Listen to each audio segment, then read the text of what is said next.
क्या ये डिलैन थॉमस पर क्वेश्चंस है जो इग्नू में पूछा है, उसको हम नोट करके थोड़ा सिंपल करके तो आपको भेज रहे हैं। Poetry is not a turning loose of emotion but an escape from emotion, it is सीरियर बोला है। Comment on Thomas's individual struggle from darkness towards some measure of light. कहते ये कभी कैसे अंधेरे से टेंशन से कैसे प्रकाश की ओर आया, ये क्वेश्चन है। उसका आंसर हम दिए हैं, आपको अब भेजेंगे नेक्स्ट वीडियो में।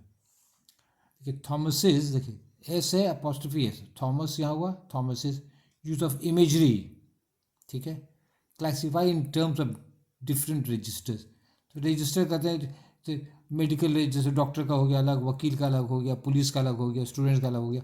तो ये कौन कौन रजिस्टर है, इसको थोड़ा डिफिकल्ट है लेकिन इसको कोशिश करेंगे करने का, भेजेंगे इसके बाद वाले वीडियो में, ये सब देखें, ट्राई करेंगे।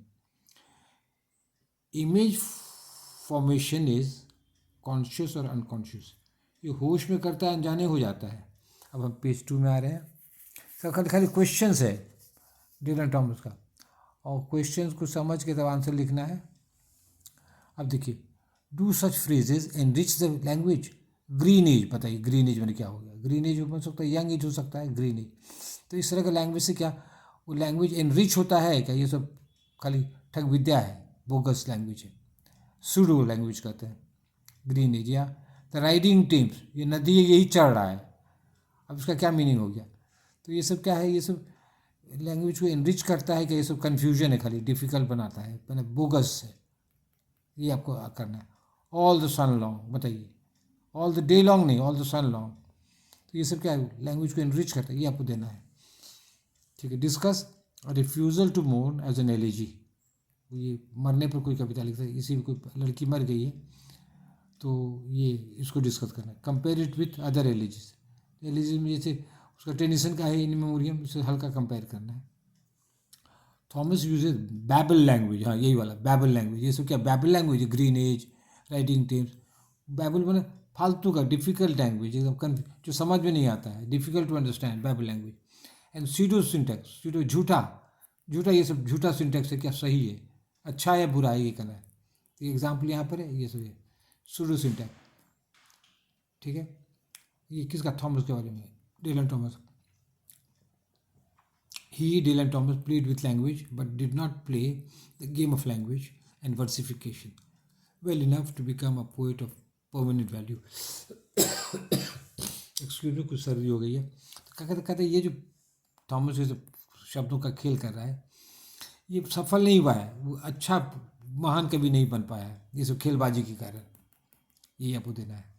अब हम लास्ट पेज में आ गया। Compare Wordsworth and Thomas as poets of childhood or boyhood with reference to ode on the intimation of immortality होगा, immortality है, and poem in October and Fern House।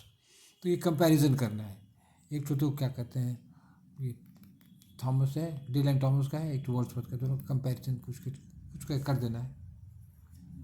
Question देखिए कितना घुरा घुरा के देते हैं, इसीलिए आपको दे रहे हैं ताकि अभी से आप उसे वाकिफ़ रहिए, और फिर एग्जामिनेशन हॉल में खाली माथा चकराएगा नहीं, तो इसीलिए सब समझ लीजिए, और फिर घुरा फिरा के तो आंसर आपको पोएम को समरी देते रहिए, आंसर निकलते जाएगा, ठीक है।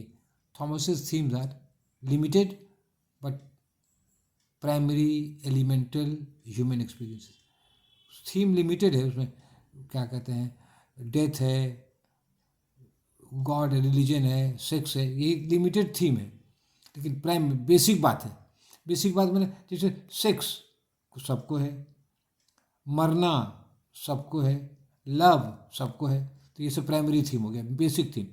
एलिमेंटल में जो बराबर आते ही रहता है, मौत हो गया, ये सिमिलर है दोनों, ह्यूमन एक्सपीरियंसेस है, प्राइमरी है, एलिमेंटल, ह्यूमन एक्सपीरियंस। थॉमस का यही थीम है, छोटा मोटा थीम है इसे, ठीक है।